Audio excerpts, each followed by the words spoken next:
सरकारी डूमा। एक इनका बहुत बड़ा थिंक टैंक का सुरजेवाला साहब सरकारी डूमा।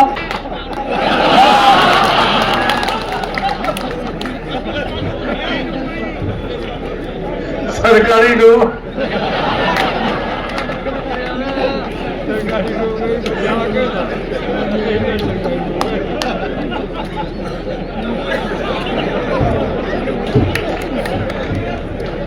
अजी आप भी कह लो स्पीकर में क्यों कुछ सुना।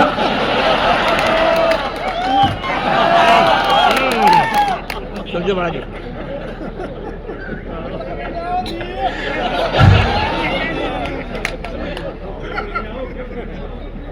उसको तो अगर कोई छींक भी मार देगा प्रेस वाला पर चंडीगढ़ पहुंच जाएगा खेल पड़े। उस पर कोई काम नहीं है, उस पर यही काम है बेचारे पर। एक दिन कांग्रेस के मुखिया ने कह दिया, कहा 2 लाख नौकरी देंगे। हर एक का उंगली ले दी, कहा यूं कह दे, कहा मेरा इतना हिस्सा होगा। लाले पुए दिए भाई कहेगा।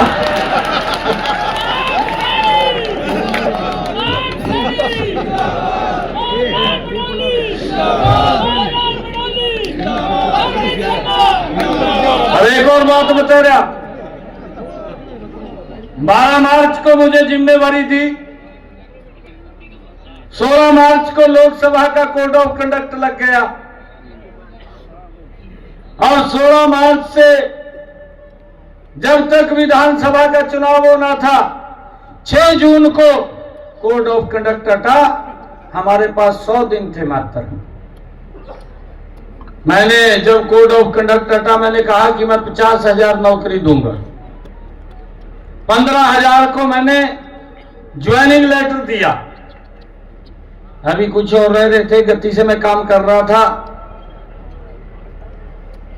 लगभग 25,000 युवाओं के रिजल्ट तैयार हो गए थे। कोड ऑफ कंडक्ट लग गया। इबिना ने कहा, न चले गए कोर्ट में। एक इनका नेता दिल्ली के अंदर बैठा, हुड्डा साहब ने फोन कर दिया, यहां तो हुड्डा साहब कह रहे, कहा युवाओं को रोजगार नहीं दे रहे। और वो व्यक्ति चला गया चीफ इलेक्शन कमीशन के पास और जाकर कहने लगा, कहा जी हरियाणा के अंदर नौकरियों के रिजल्ट निकाल रहे हैं, उसके ऊपर रोक लगाई जाए। क्या नाम था भाई उसका? जयराम रमेश।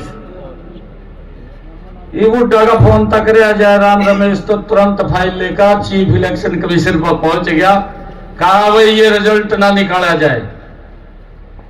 एक तरफ तो ये लोग बोलते थे कि हम युवाओं के हितैषी हैं और दूसरी तरफ अगर आप लोग देखते थे ये लोग युवाओं के विरोधी नजर आते थे कि वो रिजल्ट भी इन्होंने रोकने का काम किया जो हमारे युवाओं को नौकरी बिना पर्ची बिना खर्ची के लगनी थी।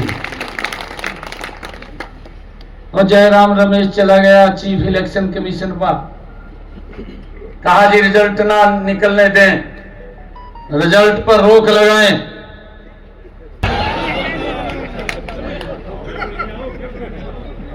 उसको तो अगर कोई छींक भी मार देगा प्रेस वाला पर चंडीगढ़ पहुंच जाएगा खेल पड़े।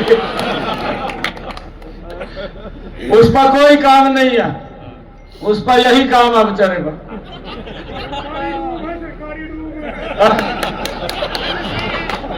सरकारी डूमा।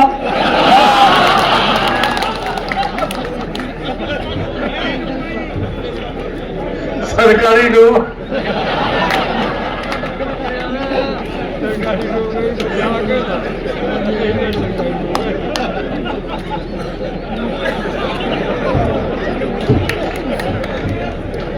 अजी आप भी कह लो स्पीकर में क्यों कुछ सुना।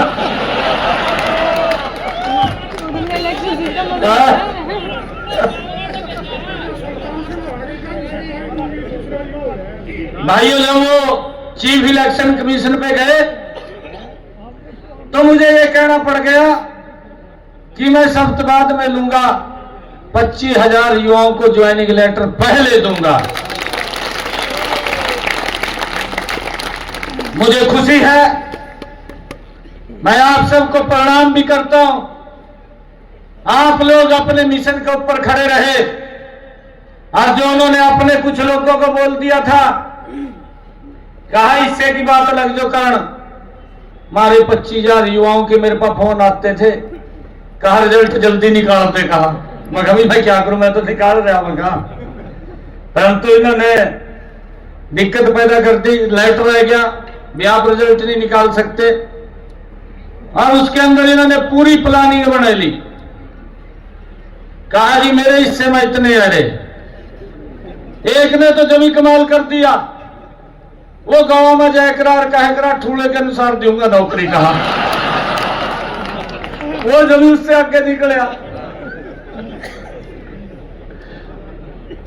मैंने कहा भाई तो जो 2014 से पहले हमारे युवाओं की स्थिति थी वही करती।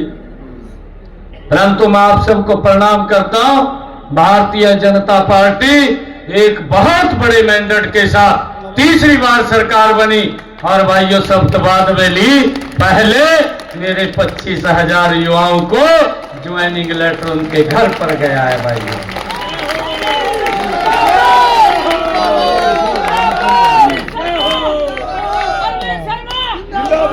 हमने बड़ा काम किया। और भाइयों मैं लगातार इस बात को बोलता था, मैं ये बात बोलता था क्योंकि जब मैं सांसद था मेरे पास लोग आते थे, लोग आकर के बोलते थे कि भाई डायलिसिस के लिए हॉस्पिटल में फोन कर दें, मेरा फ्री हो जाएगा। क्योंकि डायलिसिस हफ्ते में भी कराना पड़ता था, कई लोग तो तीसरे दिन कराते थे, काफी पैसा खर्च होता था। एक डायलिसिस के ऊपर लगभग 2,500 रुपए खर्च होता था, 2,500-3,000 रुपए के करीब में खर्च होता था। अगर व्यक्ति को 4 कराने पड़ गए तो 10-15 हजार रुपए का महीने का उसका खर्चा होता था। हम फोन कर देते थे कि भाई इसका फ्री कर दो, फ्री हो जाता। बहुत सारे ऐसे लोग थे जो हमारे तक भी नहीं पहुंच पाते थे, बड़ी दिक्कत का सामना होता था। हमने अपने मैनिफेस्टो संकल्प पत्र में कहा 8 तारीख के बाद डायलिसिस हरियाणा के अंदर फ्री होगा, और फ्री हो गया है, किसी का कोई 5 पैसे नहीं लगेगा।